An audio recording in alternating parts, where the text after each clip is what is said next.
Long ago, in a peaceful village hidden between green hills and whispering trees, there lived a young girl named Nia. She was known for her soft voice and gentle hands. Though she had little, she was rich in kindness. Nia's mother had passed away when she was just a baby, and her father had remarried a woman who brought two daughters into their home. Sadly, Nia's stepmother and stepsisters didn't treat her like family.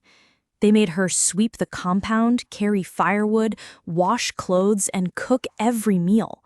Her stepmother would often scold her for no reason, and her stepsisters teased her for her worn clothes. But Nia never complained. She did every chore with care, holding hope in her heart. One morning, Nia followed her father to the forest.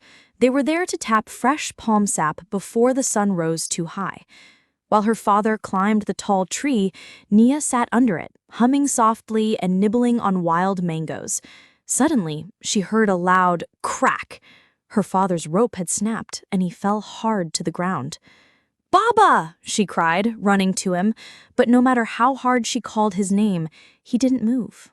Her father had passed on. From that day, Nia's life turned darker.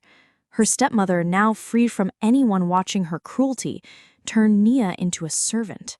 While her stepsisters went to the village school in bright dresses, Nia stayed behind to till the soil and sell vegetables at the dusty market. One day, Nia asked softly, "May I return to school, even for a few hours?" Her stepmother gave a cruel laugh. "Books are not for girls like you. If you have time to read, you have time to work." Still, Nia remained obedient. Each day she woke early, fetched water, cleaned the compound, and walked far to the market with baskets heavier than her small shoulders could bear. Many nights she went to bed hungry, especially if she made the tiniest mistake. "You should be grateful you eat at all," her stepmother snapped.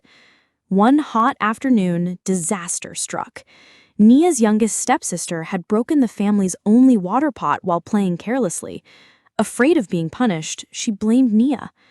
"Mama," she wailed, "Nia got angry with me and threw the pot down."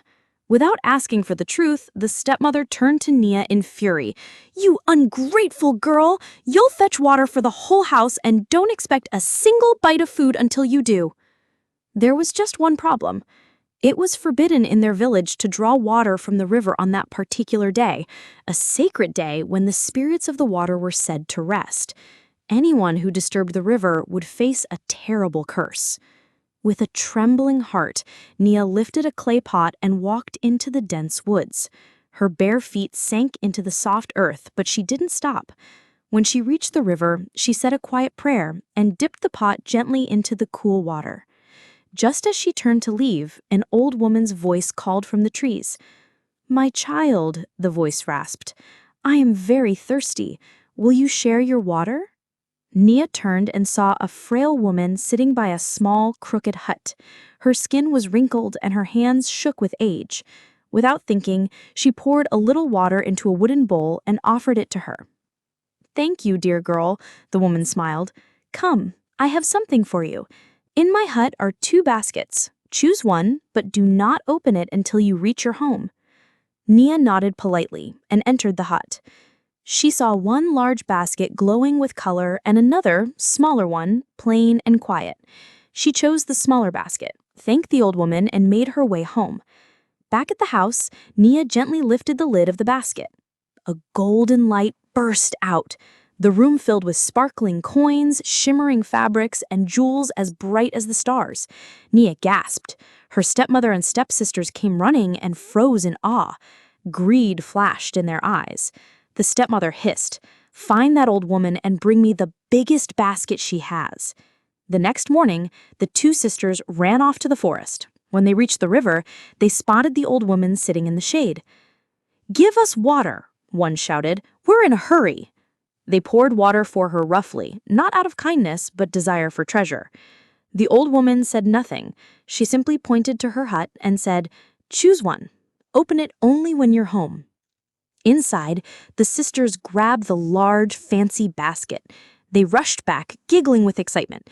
But the moment they opened it, the air filled with buzzing and hissing.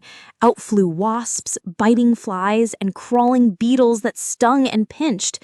The girls screamed and ran into the fields, swatting at their swollen arms.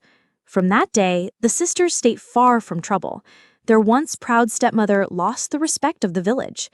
As for Nia, her life changed. She used her treasure to build a small school, repair the village well, and help women learn to farm and trade.